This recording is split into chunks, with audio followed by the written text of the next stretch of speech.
Tell us one of your craziest client stories. Oh my god, hold on. Oh, we need to talk about this for a second here. Because, oh god, my craziest story just happened a couple weeks ago. Which one was it? Fart bowl. Oh my god, Anna! Anna, you can't tell that story.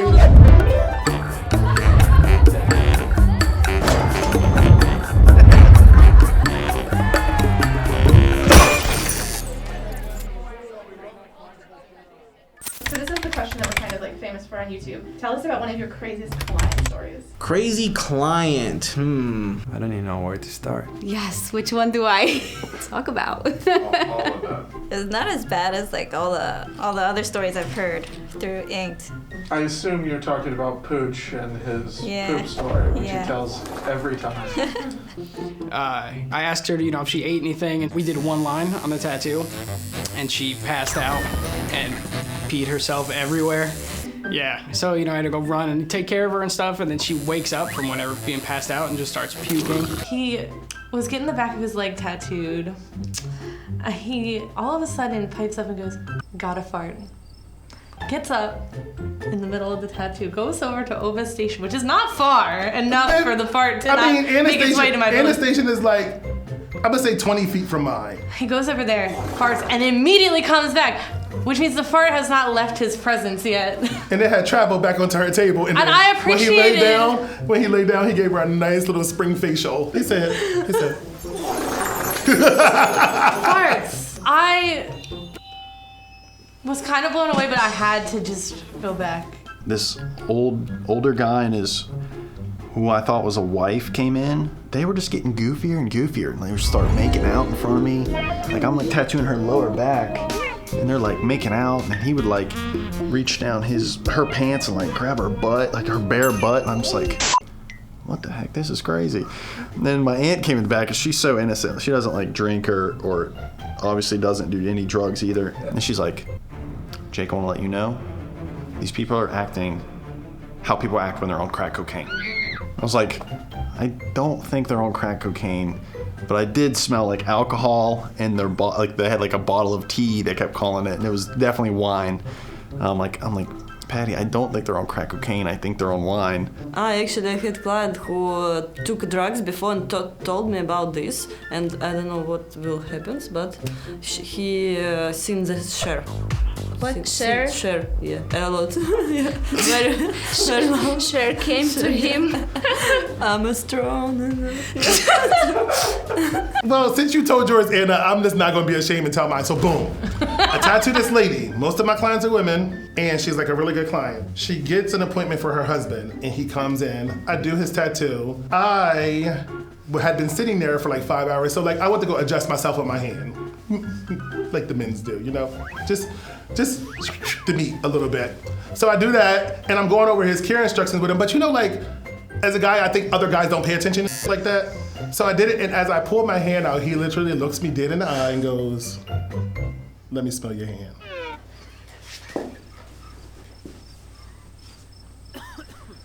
Y'all, my fucking hair blew back. That's why I'm bald. I wish I heard it so I had bad. a ponytail. I'm like trying to figure out what to do after he says it, and I go like, okay, let me go to my little bag of tricks. What can I say? So I literally said, "Excuse me," because like I tried to pretend like I didn't hear him. That was what was in your little bag of tricks? Yeah, like it was like, "Excuse me," like you know how somebody try you, and then when you bring it up, they don't try you again. I thought he wasn't gonna try me again. He said it again. Yeah. So yeah, one of my clients' husband asked me to smell my sweaty ball hands. Did you let him? No, I am a Christian lady. There was this older woman that came to the shop with a little girl. She came in and she's like, "I want to get numbers tattooed on me."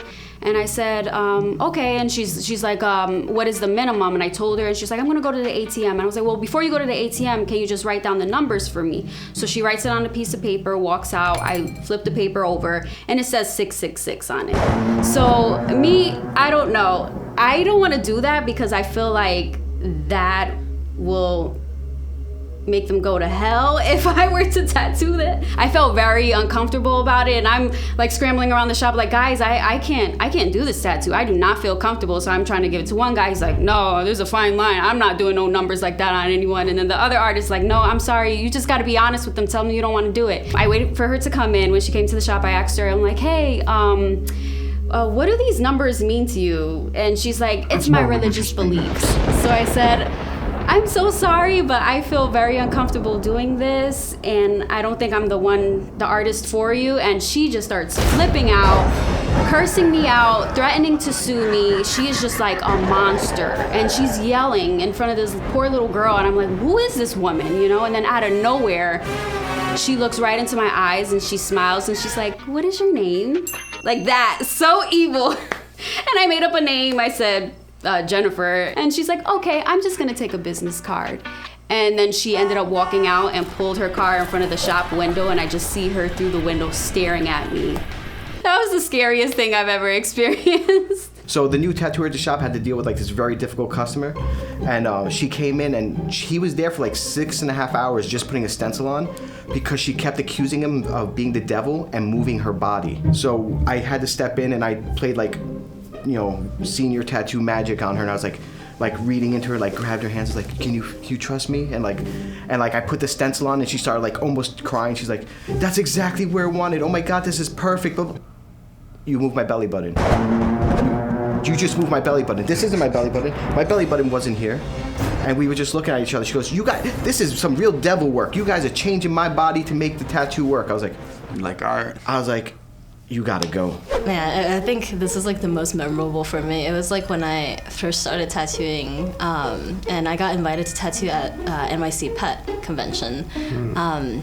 It's basically like a booth. The convention pays me to do free tattoos, and it's like a flash sheet. So they also did this raffle where the winner wins $200.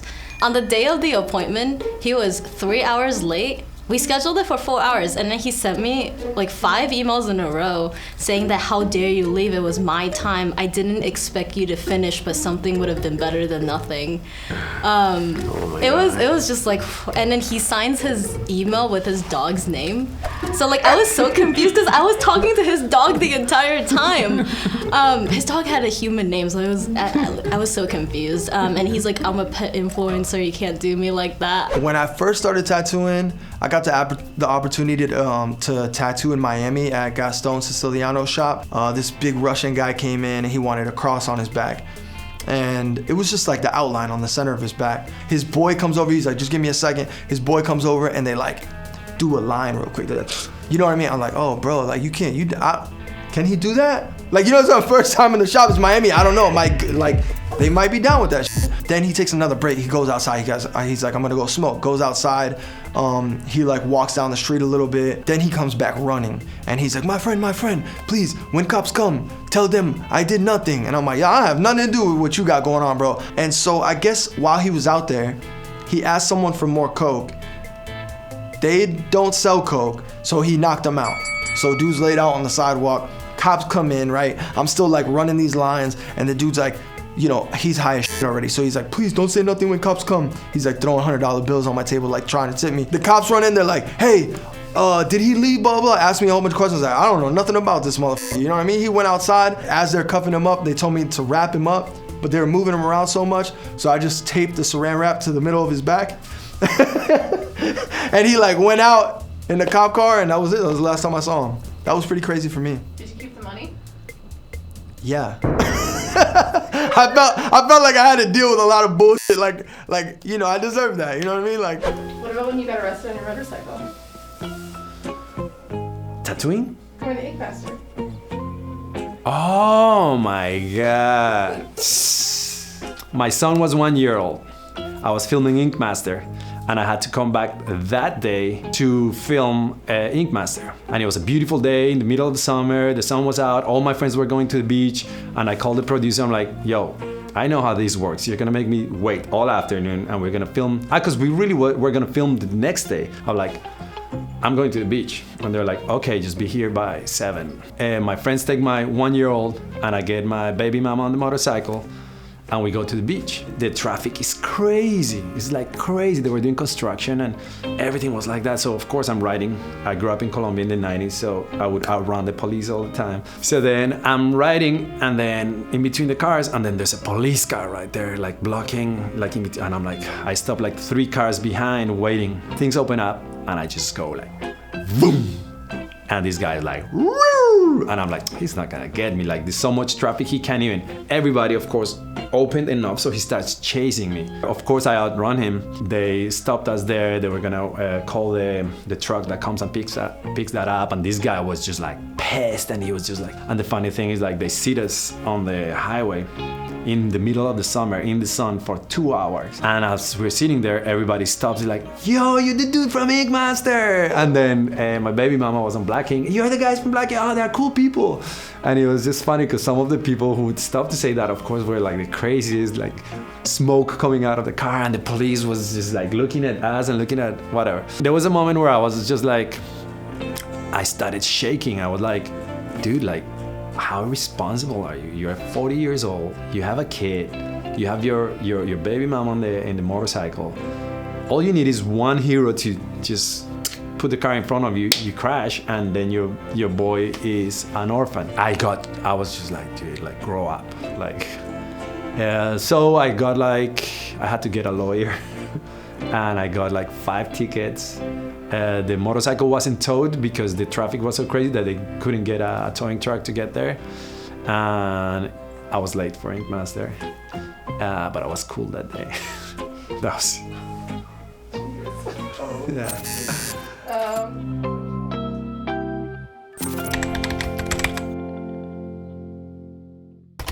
So in our videos, we have like a little intro, and we're gonna be doing like a little dance. And if you could just come up with something that's you know? Okay. Okay, wait, you have to pay attention. You got Jump over the chair. No, I could do that, but no, I gotta do something better than that. I don't know. Don't look at me. I'm confused. Like, do we dance? Like, what do we do? We're not dancing. I don't dance. I don't dance either. Ready? Ready? Oh, God! Anna, this is bad, y'all.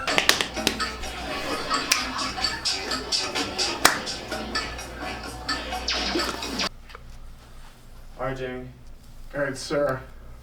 I might be able to like juggle something. Oh, I like I haven't juggled in a while, so no guarantees, but.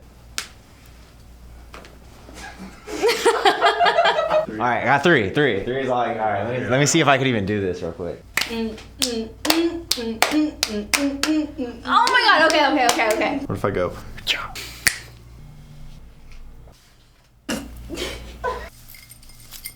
There's no tattoos there.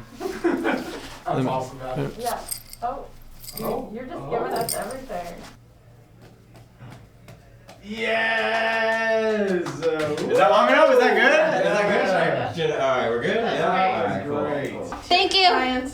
You know where to go. Jess. Thank you. That was so much fun. So good to see you. Okay. Bye. Oh.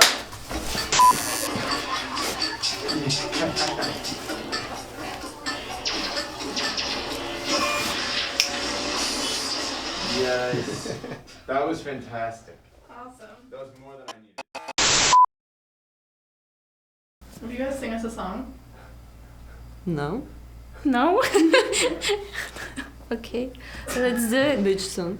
I don't know, let's sing Cher.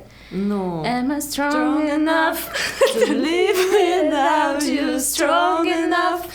Может, на русском? Знаешь ли ты, вдоль ночных дорог шла босиком, не жалея ног. So you see, we are much better to sing than to talk.